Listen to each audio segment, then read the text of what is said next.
రామన్నపేటకు చెందిన సుభాష్ యూత్ బద్రీ ఆధ్వర్యంలో ఏర్పాటు చేసిన భారీ శివలింగం సెట్ నగరవాసులను ఎంతగానో ఆకట్టుకుంది. శివలింగం లోపలి భాగంలో పసుపు ఆకుపచ్చ బఠానీతో గణనాథుడిని ప్రతిష్ఠించారు. 15 కిలోల పసుపు బఠానీ, 15 కిలోల ఆకుపచ్చ బఠానీతో పాటు మరో 8 కిలోల తెలుపు బఠానీ ఉపయోగించి వినాయకుడిని తయారు చేశారు. ఏకదంతుని ముఖాన్ని మాత్రం 6 కిలోల బాదంతో రూపొందించినట్లు నిర్వాహకులు తెలిపారు. గత కొన్ని సంవత్సరాలుగా మట్టి గణపతి ఏర్పాటు చేశామని, 3 సంవత్సరాలుగా విభిన్న ఆకృతుల్లో వినాయక విగ్రహాలను ఏర్పాటు చేస్తున్నట్లు నిర్వాహకులు బద్రి తెలిపారు. బఠానీ వినాయకుడు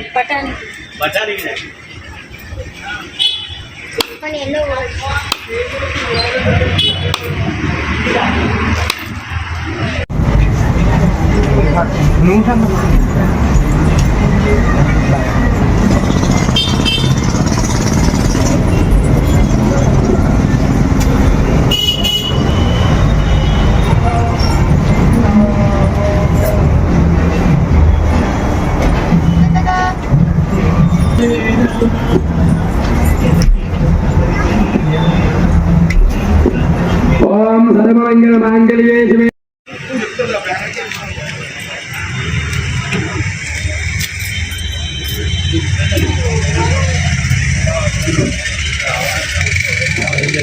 ओम भूर्भुवस्सुवः तत्सवितुर्वरेण्यं भर्गो देवस्येमहे श्रीराजो न प्रचोदयात् तस्यनिपत्तेन वदञ्जामे अमृतवस्तुमृतोपस्तरन्मते ओम प्राणाय स्वाहा अपानाय स्वाहा गानाय स्वाहा उदानाय समानाय स्वाहा ब्रह्मणाय स्वाहा बच्चे बच्चे उदकपादे दुर्पयामे अष्टो दक्षाणयामि बारो दक्षाणयामि उच्चाकोरे नागपल्ले एदरेदं उक्ताचुदमारुक्तं ताम्बूलं मृदुवकिरान् हिरण्यगर्भगर्भस्थमेव मे निम्बावतु अदञ्जपञ्जपदितपदश्चानि प्रेष्ठुरु शिवः गणाधिपतये नमः कर्पूरमङ्गलदिव्यनेरादं संदर्शयामि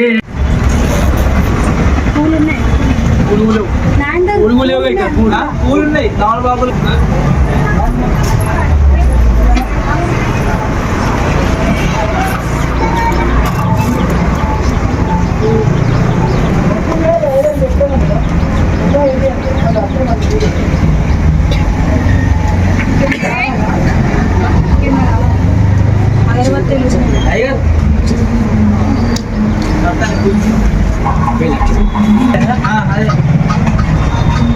అయ్యారు పూలు మొత్తం గొప్ప నాపాలి కొన్ని ఫ్రిడ్జ్లో పెట్టి ఎన్నో ఉన్నాయి ఫ్రిడ్జ్లో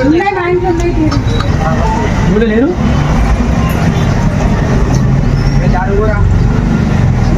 ఇక్కడ ఉన్నారు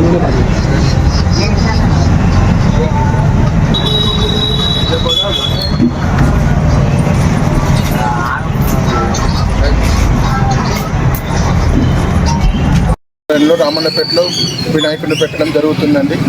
గత 21 సంవత్సరాల నుంచి మా వినాయకుడిని పెట్టడం జరుగుతుంది. మేము గత 3 సంవత్సరాల నుంచి ఒక కాన్సెప్ట్ అనుకొని 2022లో మన కాయిన్స్ గణపతిని పెట్టాము. 2023లోనేమో చిరుధాన్యాల వినాయకుడిని పెట్టాము. 2024లోనేమో మన బఠానీ వినాయకుడిని పెట్టాము. దీనికి మనం వాడిన మెటీరియల్ వచ్చేసి 15 కిలోల గ్రీన్ బఠానీ పట్టింది, 15 కిలోల వైట్ బఠానీ పట్టింది, ఒక 5 కిలోల కాబుల్ చెనే వాడినాం, ఒక 8 కిలోల బాదం తోటి వినాయకుడిని తయారు చేసినాం. ఈ వినాయకుడిని తయారు చేయడానికి మాకు పట్టిన టైం 35 నుంచి 40 రోజులు పట్టింది. నా పేరు వచ్చేసి బద్రి.